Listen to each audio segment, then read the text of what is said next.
Baik, Arena Politik Negara dikejutkan dengan pengumuman Datuk Dr. Xavier Jayakumar meletak jawatan sebagai Naib Presiden dan ahli PKR. Sesudah itu, timbul pula kenyataan oleh beberapa pemimpin politik yang menyatakan bahawa bakal ada lagi ahli Parlimen Pembangkang yang akan menyatakan sokongan kepada Kerajaan Perikatan Nasional. Dan untuk mengulas lebih lanjut berkenaan perkara ini, kita bersama dengan Fellow Penyelidik Ilham Center, Profesor Madya Dr. Hamidin Abdul Hamid.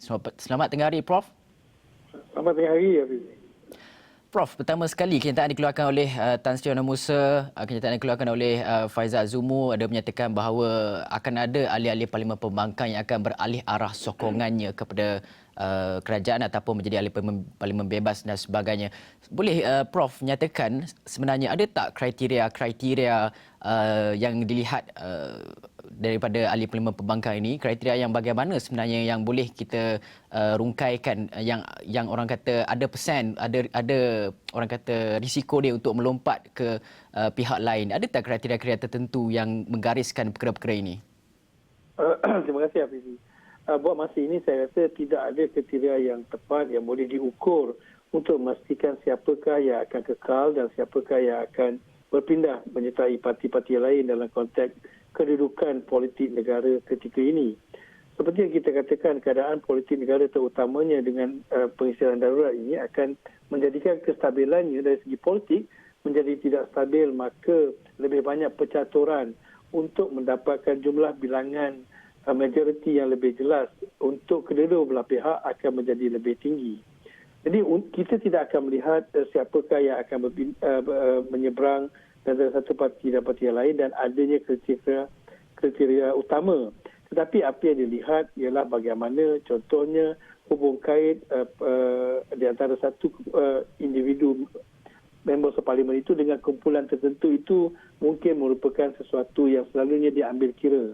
Dan bagi pendapat saya, ketika ini kita akan melihat lebih banyak lagi perubahan ini akan berlaku memandangkan saya kira horse trading ini akan berterusan sehinggalah darurat disiarkan tamat ataupun pembubaran parlimen berlaku. Jadi saya kira kedua-dua belah pihak sebenarnya sedang cuba untuk mengukuhkan kedudukan masing-masing untuk memastikan mereka mempunyai kelebihan apabila berdepan dengan pilihan raya umum akan datang.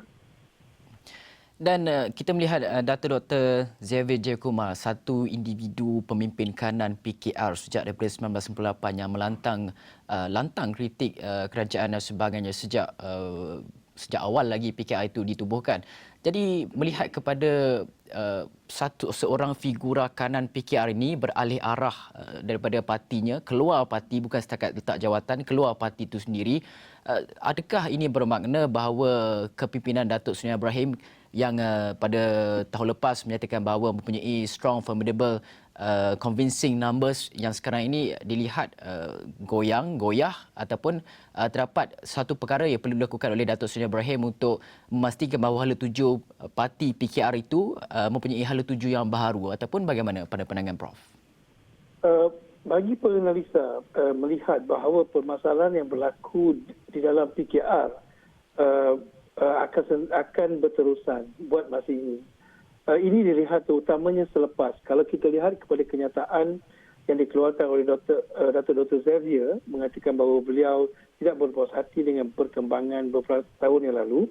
Kalau kita melihat kepada pergolakan yang berlaku dalam PKR hari ini, bermula apabila berlakunya pemilihan parti, terutamanya pemilihan timbalan Presiden Parti pada 2018 yang menyaksikan Azmin Ali dicabar oleh Rafizi Ramli yang disokong oleh Anwar Ibrahim ketika itu. Jadi ini menunjukkan dan selepas itu kita menunjukkan bahawa berlakunya perpecahan dalam konteks kumpulan-kumpulan tertentu dalam PKR dan kemuncak kepada perbalahan dalaman PKR ini ialah apabila Azmin dan beberapa orang ahli parlimen yang menyokong beliau keluar daripada dalam PKR dan membentuk Langkah Syariatan dan menyertai Kerajaan Perikatan Nasional. Jadi persoalannya ialah adakah dengan keluarnya Azmin itu menunjukkan bahawa persediaan faham dalam PKR itu telah tamat. Jadi kalau kita lihat dengan apa yang berlaku dalam PKR sebulan yang lalu ini, dengan 3 orang termasuk Datuk Xavier keluar dan untuk menyatakan sokongan kepada PN menunjukkan bahawa perselisihan itu belum lagi tamat. Dan ini dijangkakan akan berterusan. Dan ini sudah tentu akan memberikan gambaran yang tidak baik kepada kepimpinan Datuk Seri Anwar Ibrahim. Jadi saya kira seperti yang selalu kita katakan, bahawa PH, terutamanya gabungan PH, berhadapan dengan krisis kepimpinan, begitu juga dengan bagi saya dalam konteks parti PKR berdepan dengan cabaran untuk membentuk sebuah kumpulan yang jitu di dalam kepimpinan parti PKR. Dalam erti kata lain, maksud Prof bahawa sekarang ini juga Pakatan Harapan sedang menimbal ataupun berbincang berkenaan dengan jajaran baharu juga, sama seperti yang UMNO menyatakan bahawa jajaran baharu sedang dibentuk ataupun sedang dikaji melalui gabungan daripada UMNO dan juga pembangkang dan sebagainya. Adakah perkara yang sama juga PH sedang hadapi sekarang? Ya, semalam di Aswani saya menyatakan bahawa dengan keluarnya Datuk Xavier ini akan memberi tamparan bukan sahaja dalaman kepada PKR, tetapi PKR juga harus menganalisa, melihat kedudukan mereka dalam konteks PH dan bagaimana mereka memerlukan penyusunan semula untuk memastikan PKR relevan sebagai sebuah parti tunjang dalam Pakatan Harapan. Jadi tidak memeranjatkan bagi saya dengan keadaan sedemikian, saya rasa PKR akan sudah tentu mencari strategi membentuk jajaran baru untuk memastikan bahawa mereka relevan dan mereka boleh menjadi satu kuasa yang diterima dan menjadi besar dalam konteks sebuah jajaran politik yang baru. Jadi saya melihat pergolakan dalaman dalam PKR ini sudah tentu akan mempengaruhi bagaimana tindakan PKR untuk berinteraksi dengan parti-parti yang lain dalam membentuk jajaran baru. Kerana ini saya kira sudah tentu akan dapat memberikan keyakinan kepada ahli bahawa PKR mempunyai tempat dalam konteks politik negara pada masa akan datang. Dan pada pandangan Prof sendiri, garis masa semalam yang dikeluarkan kenyataan Dato' Dr. Xavier Jayakumar, mengapa sekarang baru diumumkan peletakan jawatannya? Mengapa tidak menyertai bersama-sama Datuk Seri Azmin Ali ketika mana langkah syaratan itu dibuat? Mengapa sekarang? Kalau kita lihat, ya, saya merasakan bahawa sebab itu ramai penganalisa mengatakan di antara semasa pengisaran darurat sehinggalah darurat disiarkan tamat ataupun pembubaran parlimen berlaku, lebih banyak persoalan tentang horse trading ini berlaku, pertukaran parti ini, dan saya kira ini merupakan strategi bagi kedua-dua belah pihak untuk memastikan bahawa mereka mempunyai elemen kejutan terhadap musuh-musuh politik mereka. Tapi saya menjangkakan bagi PKR sendiri, mereka sudah menjangkakan bahawa akan berlaku sedikit sebanyak tindakan seperti ini untuk melemahkan PKR, tetapi saya percaya mereka juga mempunyai strategi yang tertentu untuk mengatasi masalah ini. Tetapi yang lebih penting bagi saya ialah bagaimana kita harus membina kematangan politik dalam konteks negara. Maksud saya di sini ialah bagaimana kepentingan negara itu harus mengatasi kepada kepentingan parti, kepentingan individu.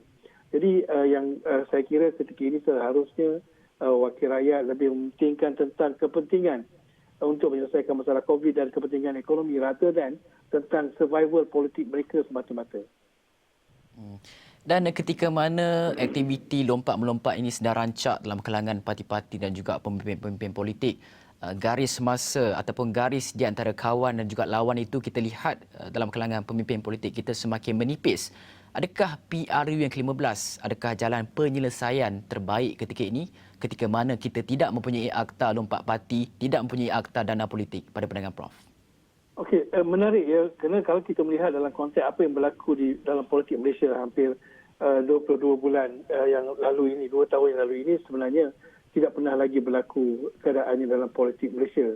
Jadi sebagai penganalisa, selalunya kami tercari-cari di manakah presidennya, perkara-perkara lalu yang boleh dijadikan sebagai indikator terhadap apa yang akan berlaku pada masa akan datang.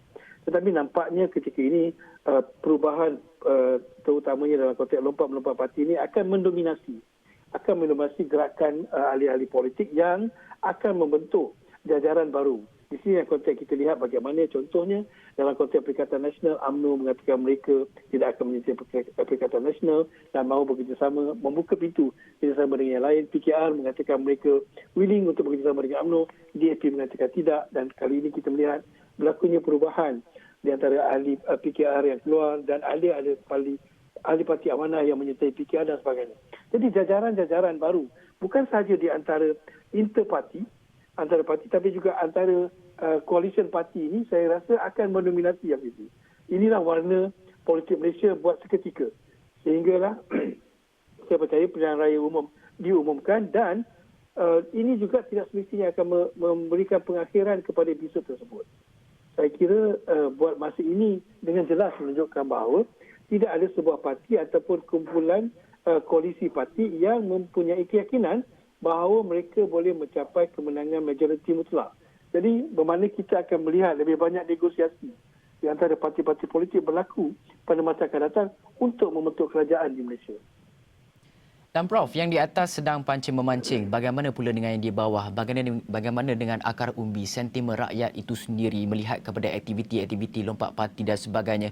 Kita sangat jelas laporan media di era pandemik COVID-19 ini mahukan politik itu diketepikan buat sementara. Muak dengan politik itu yang kita dengar daripada suara-suara rakyat. Bagaimana sentimen rakyat untuk kita nilai melihat kepada aktiviti lompat-melompat ini? Mengikut apa yang kami di Ilham sedang lakukan dalam survey kami dan sebagainya, menyaksikan bahawa buat masa ini kebanyakan rakyat sebenarnya sudah mulai bosan dan tidak mahu mengambil berat tentang apa yang berlaku dalam konteks perkembangan ahli politik.